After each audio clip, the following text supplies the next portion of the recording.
Hi, this is Scott Garibay, and today we're going to talk about Dungeons and Dragons, and we're going to talk about Barbie. And we're specifically going to talk about what the Barbie movie means for Dungeons and Dragons as far as an intellectual property, and how it moves forward with its relationship with its customer, with its users, right? Not customer is. I don't. A lot of people are like, hey, it's a capitalist world. All that matters is money. And that's not actually correct. What I think is really interesting, a buddy of mine, he actually is extremely good at his job. And he's talked to me previously about the concept of managing up, right? And he's like, a lot of people think that, an employee takes direction from their boss. That's 100% true. But sometimes the employee determines direction for their boss, right? And there's a flip, right? And so I think what Dungeons and Dragons and Barbie are both complex products that have creatives and suits assigned to them. And creatives are trying to accomplish one thing, which is concerned with art and reaching the people who use the product. And the suits are building a powerful monetary platform where the creatives have everything they need to do their job. The users get something of value, and all of this can go forward because the corporation that makes the products is sound and safe, right, from massive disruptions in the market, and are able to live through those, just like Mattel did and just like Hasbro did, right? Went through the Great Pandemic without too much trouble, right? So it's quite interesting, right? And so you have this situation, right? And what I think is really interesting is every dungeon master needs to watch Barbie and pay close attention to it, because you're running Dungeons and Dragons, and Dungeons and Dragons is not even remotely simple to understand. You have to really focus to understand what you're actually dealing with Dungeons and Dragons.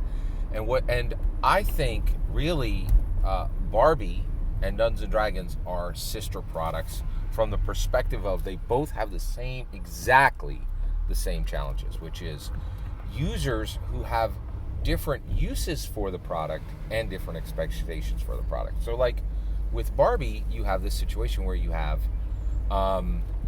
you could have somebody who say, hey, I want to own two Barbies. I want to own a Barbie and a Ken, and I'm going to play with them, right? And I'm going to interact, different skits, and I'm going to put them in play situations, and I'm going to play with them as though they were toys, right? That's one user, right? Another user could be like, I'm going to own 200 Barbies, and I'm going to build a room, and each of the Barbies is going to be on display in or out of their box, and I'm going to do unique things with the collection of material that has been created for Barbie, and I'm going to display them in unique ways, and I'm going to make them, and I'm going to make this a collection, right? Someone else could say, I'm going to look at all the Barbies that come out, and I'm going to purchase the Barbies that I think will go up in value, and I'm going to store them, and I'm going to resell them at, I'm going to buy them in spring, summer, and fall, and I'm going to sell them in winter for the Christmas season, right? And those are completely completely different uses, completely different expectations that users legitimately are projecting onto Barbie and using the product in a completely different way and having completely different expectations for them. Dungeons and Dragons is 100% the same, right? In that, there are 3 different uses for Dungeons and Dragons. You have goblin choppers. I'm going to use this as a game to cut goblins in half. You have deficiency choppers, right? You're saying, oh my gosh, I think Dungeons and Dragons is an incredibly important narrative tool, and that I can use it to answer questions or to run social experiments or to run social experiments in a risk-free way, right? To discuss philosophy, right? Completely different, right? And then finally, you can have somebody who interacts with Dungeons and Dragons on the material perspective, in that Dungeons and Dragons has connected itself to an array of physical products, and a person could say, what I'm interested in is showing Dungeons and Dragons using all the official products that Dungeons and Dragons has connected itself to at the table, right?